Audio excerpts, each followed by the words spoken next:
Hi friends, I'm Amirah Kassem and I'm the founder of Flower Shop. Hey, I'm Ross Harrow and I'm CEO of Flower Shop.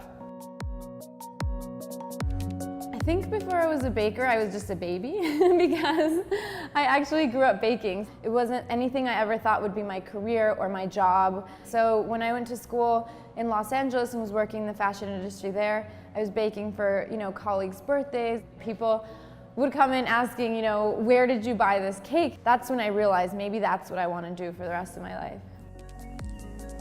Taking a leap was definitely a huge risk. You go from a steady paycheck to then realizing that you're just going to have to hope an order comes in order to make that paycheck. And I think that that was really the biggest risk for me, is going from something steady to something that you're just winging it and believing in yourself.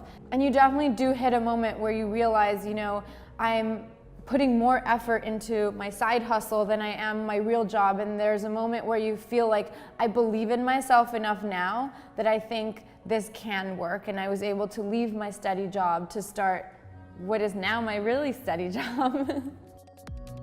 Before I worked at Flower Shop, I was in experiential marketing. So I did strategy for large tech brands when they had a new product release or they had a software update.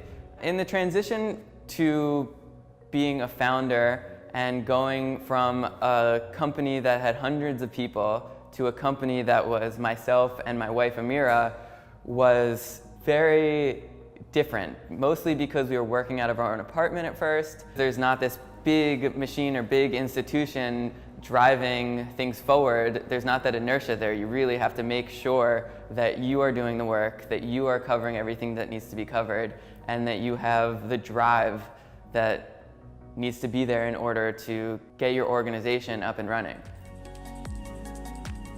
Because I see the vision of what I want Flower Shop to be, and I know what it should become in my mind. And getting there's so many different steps, there's so many different hires that we need to make. But it is hard for me to sort of step back and say, okay, I would love to do this to enhance our creative, but really we need to do this to enhance our kitchen.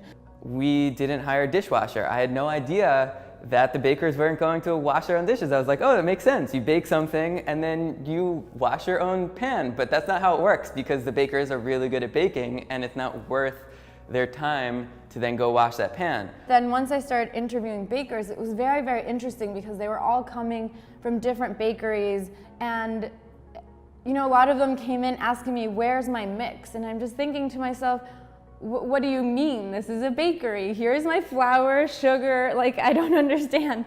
And what I learned is that most bakeries actually are baking starting with a mix. And so I think that that's something that's been able to keep us very authentic, is that we do everything from scratch. It also really taught me that believing in the way that you do things as a small business isn't necessarily wrong. It can be something that is the way you were taught, and that makes you more authentic. Maybe I am more skilled of a baker than I thought I was, because I was able to do so many different things, because I didn't go to culinary school and I wasn't trained in a classical way, that I'm able to think outside the cake box.